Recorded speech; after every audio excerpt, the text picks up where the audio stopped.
Bismillahirrahmanirrahim. Assalamualaikum warahmatullahi wabarakatuh. Salam sejahtera untuk kita semua. Sebelum saya memaparkan outline mata kuliah yang saya ajarkan, yakni mata kuliah Farmasetika Dasar, terlebih dahulu saya akan memperkenalkan diri saya. Nama saya Yayu Sri Rahayu, Sarjana Farmasi Magister Sains, nomor induk dosen 0927058806. Saya adalah seorang dosen tetap di program studi Diploma 3 Farmasi, jurusan Kesehatan, Politeknik Bau-Bau. Dalam kesempatan ini, saya akan memaparkan mata kuliah yang saya ampu di program studi Diploma 3 Farmasi, yakni mata kuliah Farmasetika Dasar yang merupakan mata kuliah wajib di semester 1 dengan bobot SKS 3 SKS.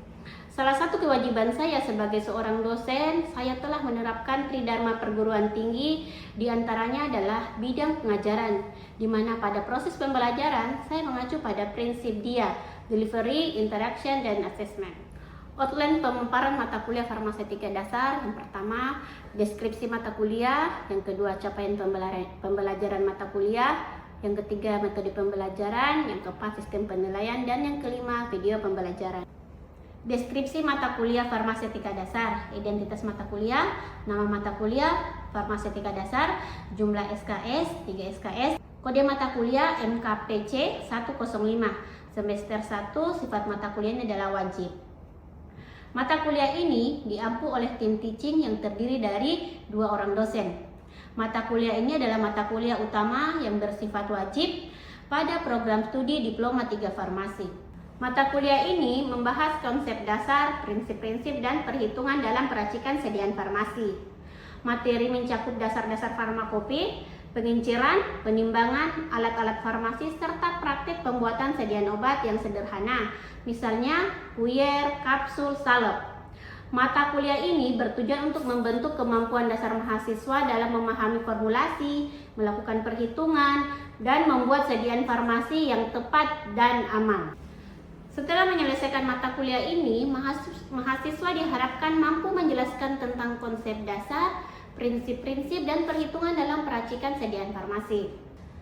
Bahan kajian pada mata kuliah ini: yang pertama, dasar teori dan regulasi farmasetik; yang kedua, perhitungan dan pengukuran farmasetik; yang ketiga, teknologi sediaan padat; yang keempat, teknologi sediaan setengah padat; yang kelima, teknologi sediaan cair dan supositoria; yang keenam, analisis resep dan pelayanan resep. Capaian pembelajaran mata kuliah: yang pertama, mahasiswa mampu menjelaskan definisi farmasetik, perannya, dan sejarahnya. Kedua, mahasiswa mampu mengidentifikasi dan menjelaskan isi pokok farmakope Indonesia. Yang ketiga, mahasiswa mampu menjelaskan terminologi resep, etiket, salinan resep, dan etika resep. Yang keempat itu, mahasiswa mampu menguasai prinsip penimbangan ataupun pengukuran dan kalibrasi alat. Yang kelima, mahasiswa mampu menerapkan perhitungan dosis, pengenceran, dan persentase. Yang keenam, mahasiswa mampu menjelaskan formulasi dan teknik peracikan serbuk, baik itu pulvis maupun pulveris. Yang ketujuh, mahasiswa mampu mendemonstrasikan teknik pembuatan dan pengisian kapsul. Yang kedelapan, mahasiswa mampu evaluasi pemahaman dan keterampilan peracikan awal. Yang kesembilan, mahasiswa mampu menjelaskan formulasi dan mendemonstrasikan teknik pembuatan salep. Yang kesepuluh, mahasiswa mampu mendemonstrasikan teknik pembuatan krim dan pasta. Yang kesebelas, mahasiswa mampu mendemonstrasikan teknik pembuatan sediaan larutan.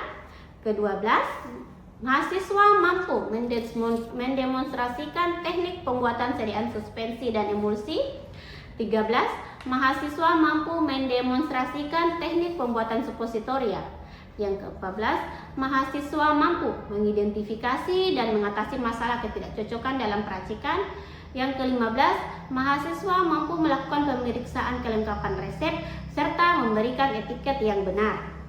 Materi perkuliahan: yang pertama, pengantar farmasetik dasar; yang kedua itu farmakope Indonesia; yang ketiga, anatomi resep, istilah Latin, salinan resep, etiket dan aspek hukum resep. Yang keempat, teknik penimbangan dan pengukuran bahan, jenis timbangan, kalibrasi, batas kesalahan, prosedur penimbangan bahan yang toksik.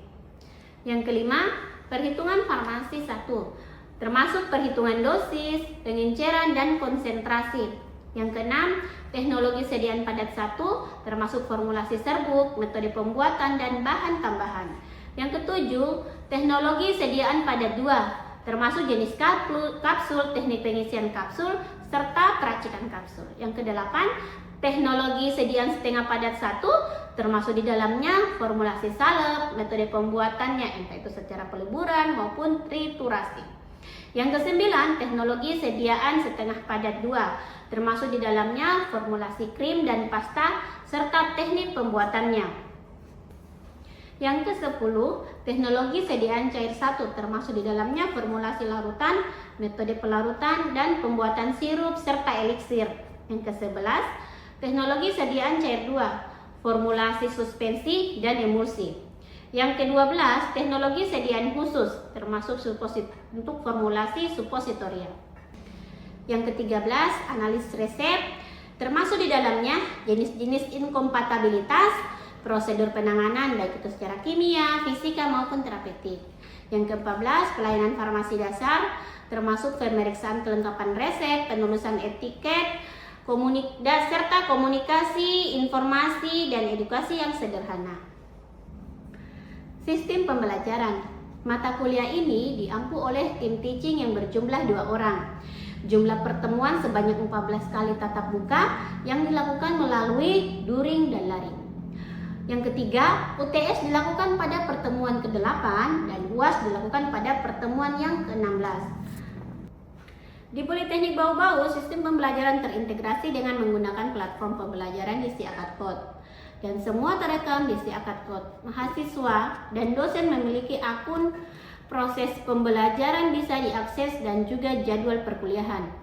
Nilai mahasiswa serta absensi kehadiran mahasiswa, jadwal UTS maupun UAS semua sudah terekam di SiAkadCode.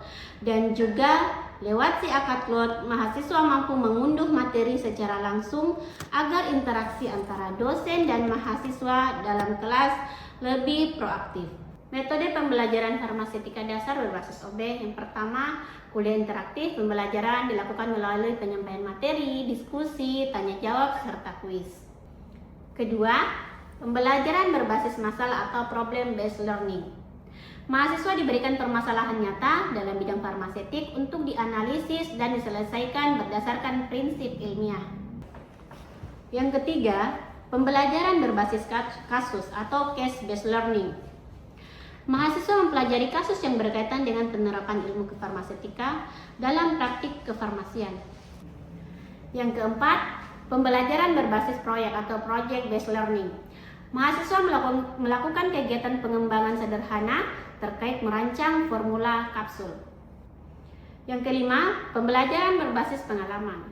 Pembelajaran dilakukan melalui kegiatan praktikum sehingga mahasiswa memperoleh pengalaman langsung dalam proses formulasi. Yang keenam, pembelajaran kolaboratif. Mahasiswa bekerja dalam kelompok untuk menyelesaikan tugas dan permasalahan formulasi. Yang ketujuh, pembelajaran campuran atau blended learning. Pembelajaran dilakukan dengan mengintegrasikan metode tatap muka dan teknologi digital. Sistem penilaian. Bobot praktikum lebih tinggi dari penilaian yang lain, yakni sebesar 40%. Keaktifan atau partisipasi sebesar 5%, tugas 25%, UTS dan UAS menyumbang sebanyak 15%. Hasil asesmen yang saya lakukan dengan harapan mahasiswa dapat mengetahui proses penilaian yang akan saya lakukan secara transparan dan objektif. Saya berharap melalui mata kuliah ini, mahasiswa tidak hanya memahami konsep teoritis, tetapi juga mampu menerapkan prinsip-prinsip ilmiah dalam menyelesaikan permasalahan kefarmasian secara bertanggung jawab dan berlandaskan bukti ilmiah. Sebagai penutup, itulah tadi aspek yang saya terapkan dalam proses pembelajaran dalam mata kuliah yang saya bawakan, yang terdiri dari aspek delivery, aspek interaction, dan aspek assessment yang biasa disingkat dengan DIA. Akhir kata, Saya mengucapkan terima kasih atas perhatian dan kesempatan yang diberikan. Semoga proses pembelajaran yang kita lakukan dapat memberikan manfaat dan menjadi bagian dari upaya bersama dalam menghasilkan lulusan farmasi yang unggul, profesional, dan mampu berkontribusi dalam masyarakat. Wassalamualaikum warahmatullahi wabarakatuh. Baik, selanjutnya saya akan menampilkan proses pembelajaran yang saya lakukan di dalam kelas dengan micro teaching secara luring. Selamat menyaksikan. Bismillahirrahmanirrahim. Assalamualaikum warahmatullahi wabarakatuh. Waalaikumsalam warahmatullahi wabarakatuh. Oke, jadi hari ini kita masuk di materi ke-7, teman ke-7 di teknologi sediaan padat. Materinya itu tentang kapsul. Nah, tapi sebelum kita lanjut, Ibu mau review dulu pertemuan sebelumnya pekan lalu. Coba bantu Ibu. Siapa tahu ada yang masih ingat-ingat loh, kalau itu Ibu ngajarnya tentang ini. Ada yang bisa? Ayo, siapa yang bisa bantu Ibu? Ya, silakan. Untuk lalu itu Ibu pembahasannya tentang pelvis sama uterus. Ya. Misalnya pelvis itu sediaan yang tidak terbagi atau ya sediaan tidak terbagi. Kalau untuk tempatnya itu kemarin di botol, contohnya seperti apa? Kalau misalnya uterus itu sediaan dosis tunggal Ibu, tempatnya itu biasanya di kertas pertama. Contoh sediaannya itu seperti itu ya. Ya, seperti itu. Jadi yang pelvis dan uterus seperti yang sudah dijelaskan sama temanku tadi, ada yang serbuk bagi dari serbuk tak terbagi, ada yang kertas pertama yang dibungkus seperti biasa, ada yang tidak, kemudian otomatis itu dia disatukan dulu ya. Selanjutnya mungkin masih ada lagi yang bantu Ibu di pertemuan sebelumnya tentang pelvis dan uterus. Siapa tahu masih ingat? Ayo, siapa lagi? Ya, Saya Ibu, ya, tentang keuntungan dari serbuk Ya. serbuk. Nah, ini keuntungannya ada beberapa Ibu. Yang pertama, memiliki luas permukaan yang besar untuk mempercepat proses pelarutan. Ya. Yang kedua, memiliki stabilitas lebih baik. Yang ketiga, mudah diformulasikan. Yang keempat, cocok untuk obat dosis besar. Yang kelima, dia dapat digunakan untuk pasien yang susah menelan obat sediaan kapsul maupun tablet. ya, oke. Saya rasa cukup ya untuk review materi pekan lalu. Kita masuk di materi sekarang yaitu teknologi sediaan padat. Kita membahas tentang jenis kapsul, teknik pembuat teknik riset kapsul, dan beracikan kapsul. Baik. Kapsul itu namanya kapsul berarti dia adalah salah satu bentuk sediaan padat, tetapi kita masukkan obatnya di dalam cangkang kapsul. Jadi obat setelah diserbukan dimasukkan ke dalam cangkang kapsul, atau obat itu dibungkus ke dalam cangkang kapsul. Nah, obat ditambah dengan bahan tambahan atau eksipien, kemudian dimasukkan ke dalam cangkangnya hingga obat itu siap untuk dipakai. Ini adalah gambar dari kapsul atau cangkang kapsul. Nah, nanti itu obat yang sudah diserbukan dimasukkan ke dalam cangkang kapsul. Nah, peran pentingnya itu dosis individual dapat disiapkan lebih fleksibel, cocok untuk serbuk, gradul, pelek, dan kombinasi tertentu. Kualitasnya sangat dipengaruhi oleh homogenitas, campuran, dan akurasi pengisian.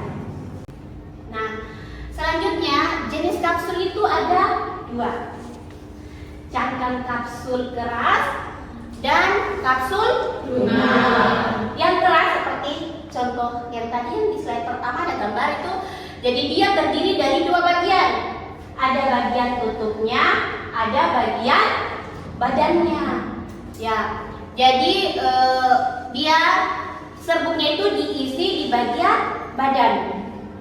Kemudian kapsul lunak itu hanya merupakan satu kesatuan, satu cangkang elastis umumnya untuk cairan dan air ataupun semi padat. Contohnya yang sering beredar adalah vitamin K kapsul-kapsul yang ada isinya vitamin-vitamin rambut. Nah, itu namanya kapsul cangkang lunak.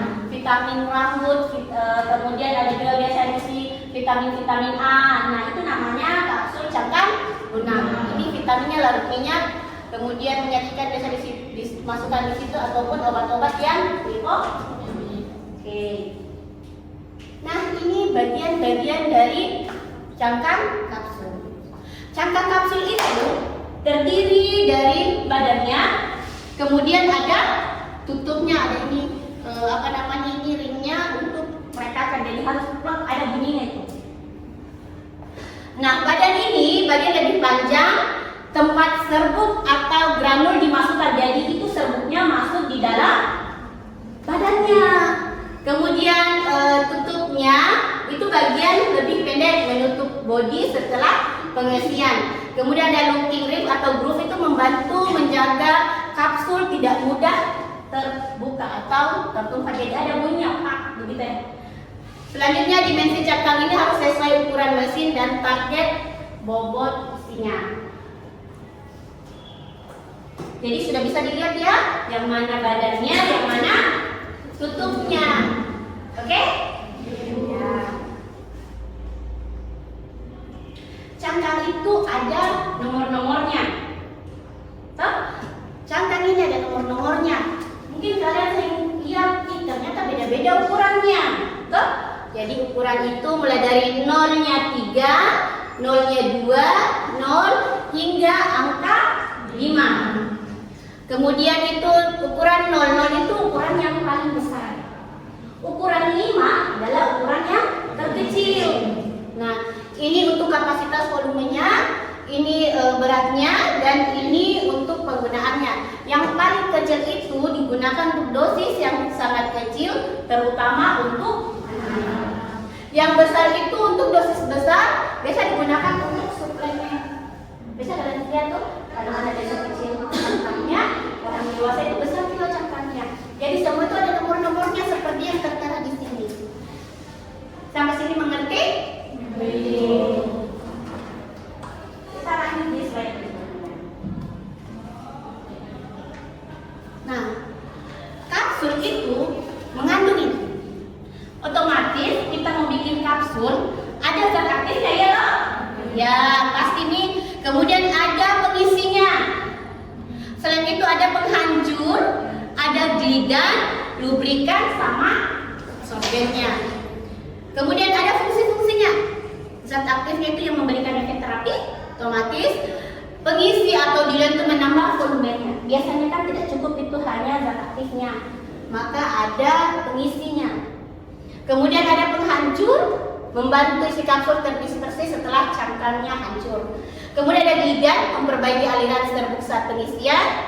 Ada lubrikan untuk mengurangi gesekan, dan ada absorben untuk menyerap minyak atau cairan dalam jumlah yang kecil. Nah, ini adalah contoh-contohnya. Jadi contoh zat aktif itu yang kalian sering ada di saya, ada paracetamol, ada amoxicillin, ada ibuprofen, itu namanya zat aktif. Selanjutnya ada pengisi, ada laktosa, biasanya laktosa QS, ya kan? Laktosa secukupnya, itu adalah bahan penambah atau bahan pengisinya, itu biasa secukupnya saja untuk menambah volume. Kemudian ada penghancur, biasa digunakan amilur, glidan itu bisa aerosil, lubrikan untuk magnesium stearat, absorben adalah magnesium karbonat maupun ya. Ini ada fungsinya masing-masing. Seperti itu. Baik, kita lanjut ke slide berikutnya. Ini teknik atau prinsip peracikan kapsul. Nah, sudah pernah lihat? Sudah ya? Nah, waktu mungkin pengenalan lab sudah pasti dikenalkan.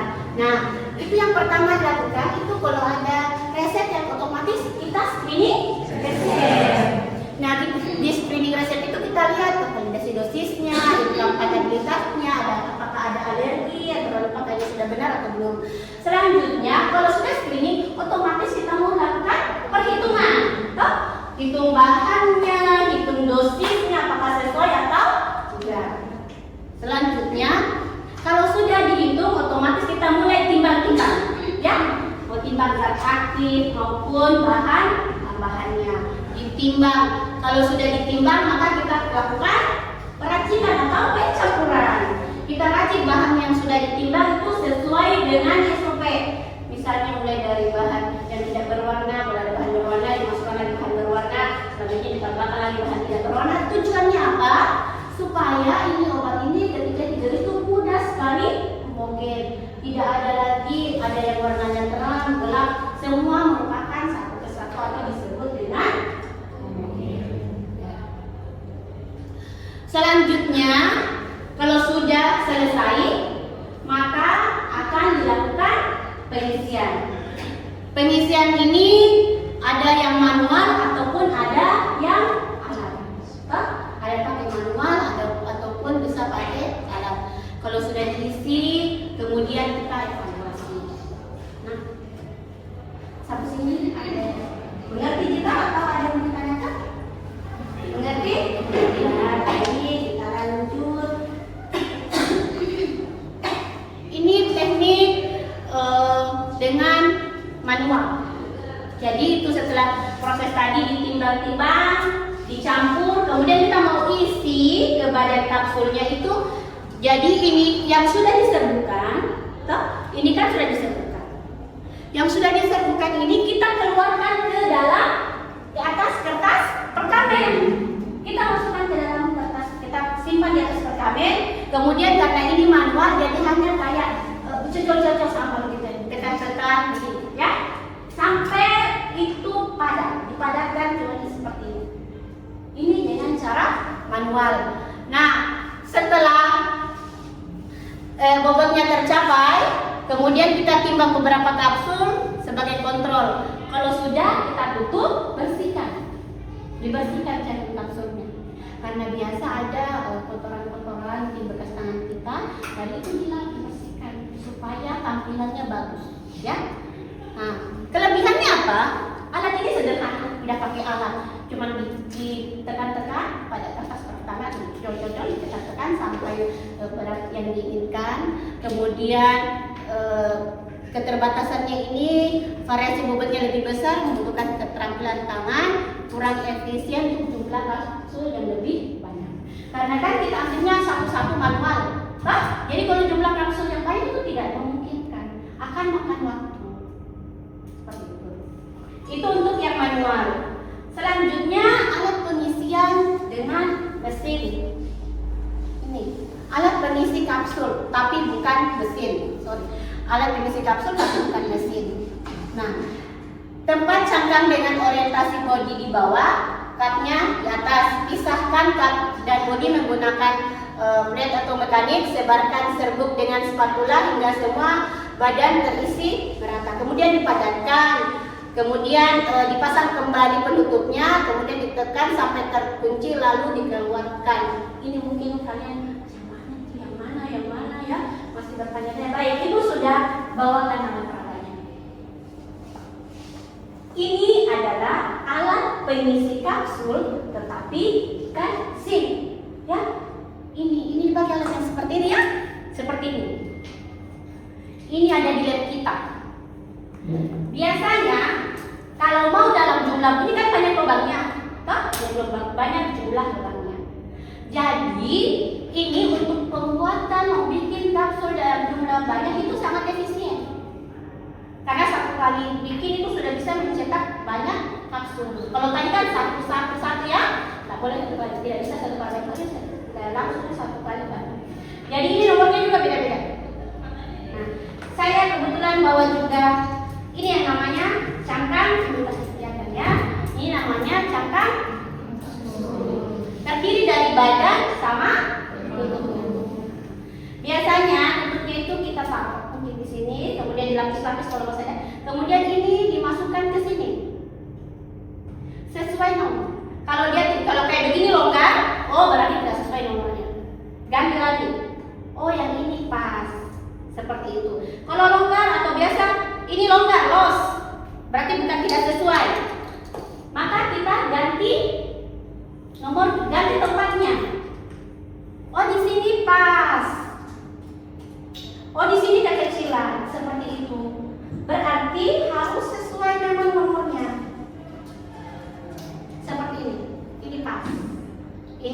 terbit, yang ini longgar. Jadi ini badan kapsul disusun ke sini. Kemudian nanti ini kan masih terbuka. Nanti ketika mau dimasukkan klem ini diklem. Ini diklem biar tidak goyang-goyang, ya. Seperti ini. Kemudian kita tinggal tutup. Ini ya. Kita tinggal tutup. Sampai bunyi ada tertutup begitu. Ini ya. Paham?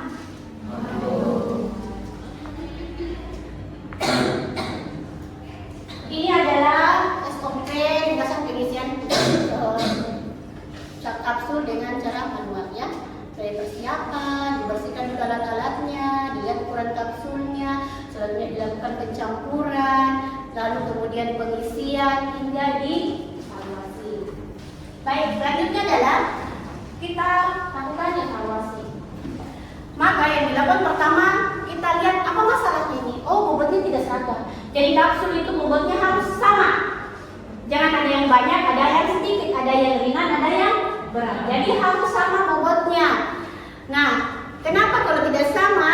Berarti ini bisa jadi karena aliran serbuknya kurang bagus atau campuran segregasi.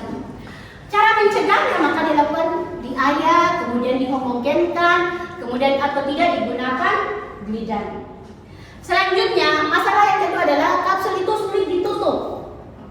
Bisa jadi karena terlalu penuh.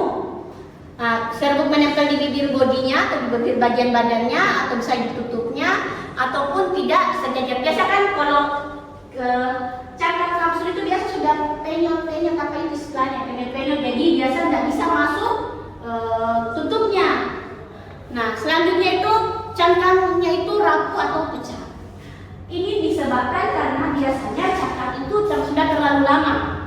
Jadi kalau sudah terlalu lama dalam penyimpanan hingga cangkang ini biasanya mudah rapuh. Maka harus disimpan dengan cara mengatasinya itu disimpan di kondisi yang baik. Kemudian kita cari cangkang yang bagus dan dikurangi tekanan. Karena biasa kalau terlalu ditekan maka bisa rapuh. Selanjutnya kapsulnya itu lengket. Itu penyebabnya bisa jadi terlalu lembab atau bahannya berasal dari bahan higroskopis. Maka digunakan kemasan yang tertutup, itu kapsul disimpan di kemasan tertutup. Kemudian dipertimbangkan HPNC-nya. Oke, sampai di sini. Ada yang mau bertanya mungkin? Ya. Cangkang kapsul itu ketika dipegang dia terasa lembab. Iya. Biasanya kalian pasti sudah pernah, bahkan mungkin sudah pernah pegang cangkang kapsul sediaan kapsul kan? Nah, biasanya kalau sudah lama itu biasanya kita pegang itu agak lembab-lembab, lembek-lembek, mana konsistensinya kurang padat ya. Dan itu bisa disebabkan karena dia sifat ini cangkang kapsul berasal dari gelatin, bersifat higroskopis, dia menyerap air yang ada di dalam. Jadi itulah sebabnya biasanya sudah lembab karena dia menyerap air. Seperti sifatnya higroskopis. Itu ya, Ines ya. Oke, sudah bertanya ya, mungkin masih ada? Baik, kalau tidak ada, dicukupkan pertemuan hari ini sampai di sini. Terima kasih.